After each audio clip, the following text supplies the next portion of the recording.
Here we continue the posture-based exercise program, and we started to get into some whole body exercises in the form of yoga calisthenics. The Five Tibetans are a well-known group of 5 maneuvers which cover a lot of ground without the challenge of going through uh, a more intricate sequence of moves that you might need an instructor for. These are some moves you can really get started with and learn on your own. The main modification we made was to add very specific breathing instructions, which we refer to as breath control. And we'll walk you through how to do the 5 Tibetans with breath control. So the first Tibetan rite is doing a series of spins and then really just recovering your balance from that. And as you can see in the video here, this is one of the hardest ones to demonstrate. But once you spin, whether it's 3, 5, 6, 7, 8, or all the way up to 21 revolutions, at the end of it, you'll find yourself a bit dizzy. And so it's a powerful exercise to then be able to take 2 big breaths, breath control breaths, and bring yourself back to balance. Whenever we refer to breath control, and you can watch complete videos on it alongside this, we're talking about breathing in through your nose, breathing out through your nose, using your abdomen and diaphragm, and then trying to maintain a nice controlled, longer exhale, like 2 times as long as the inhale. So that's Tibetan rite number 1. When you can do 21 repetitions of those spins, and by the end of it, end up within 2 breaths, completely recovering your balance, and the room settling down without any spins left over. That's a pretty great exercise to do. Wake up your whole body. Think about it. Every single muscle in the body has to engage in that process, and you get them all working in the same direction at the same time. It's a great way to get ready for other exercises. On to Tibetan rite number 2. And so from this lying down position, we're going to breathe in or inhale while lifting the legs and the head.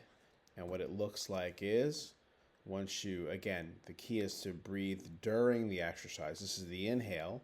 And then from this position, we're going to exhale while lowering the legs and the head back to the ground.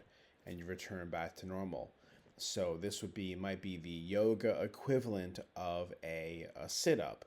It's a nice, good core exercise, but by lifting the head and coordinating the breathing with it, you get a nice added benefit of making sure your body stays really calm while you're strengthening and especially developing core strength.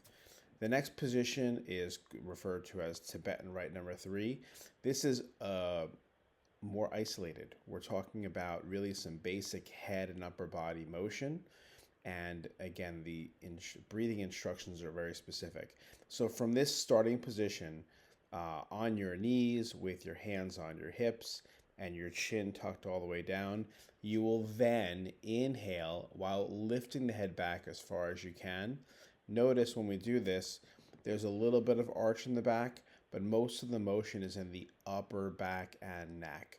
So we breathe in to get to this position, and then we're going to exhale or breathe out while lowering the head back to neutral, okay? And going on to Tibetan rite number 4, this may be, I'd say, the most challenging one in the bunch. So you're in this starting position with your hands on the ground next to your hips and your legs straight out in front of you, and of course your back in a neutral position. And from here, we're looking to inhale and lift the head back while also raising your hips off the ground level with the shoulders. So observe the arrows. The action, the red arrows are head back and lifting the legs up. And by the white lines, you can see how you go into this chair-like position. And so it's important then to press down with the legs and the hands and get the knees, hips, and shoulders lined up as much as possible. From this position, so with breath control, you would have inhaled to get to this point, And after a brief pause holding this position, you can then slowly exhale your way back down to the neutral position. So again, exhale while lowering the head and hips back to the ground. And that completes that circus, Tibetan number 4.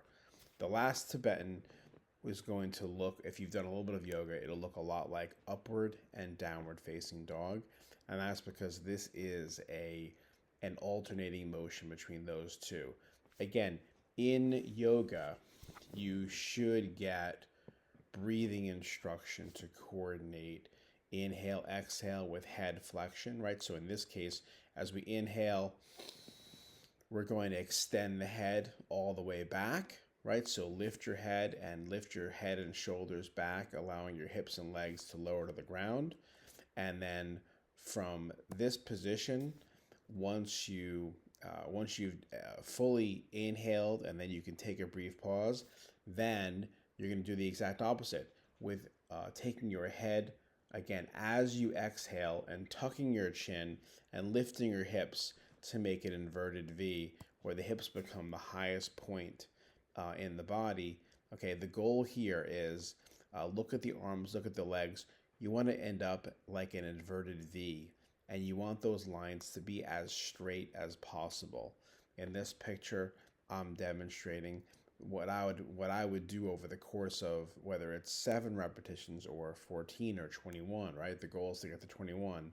In my case, usually once I'm up to the teens, 10, 11, or 12, I can do this, and over the course of 12 repetitions, going from this position to this position, I can usually get my heels down to the ground after a bit of a warm-up. So always think about form. Of course, always think about breathing. The 5 Tibetans are these calisthenic little slices of yoga. And one of the mistakes people commonly make is they go right into a yoga class, and instructors have to accommodate quite a wide variety of people attending what might be even beginner classes. You have quite a wide variety of levels, and they're all experts. And so it's not always easy for them to go back to stage 1 and give you these basics. It would be a great step to graduate from this. But the truth is, once you can do breath control and you can do whole body exercises like this, we have a pretty open book for doing cardio, as long as you maintain your breath control, or even weight conditioning. But should you decide to have an interest in going on to yoga, this is a great stepping block to go from there. So don't forget, revisit our videos on breath control, revisit the posture series. If you can't do phase 1, 2, and 3, it's not the right time to start this protocol. But once you can do these 5 Tibetans and do up to 21 repetitions, we're very, very confident in your base going forward into more traditional exercise. We look forward to seeing you in a future video. Thanks.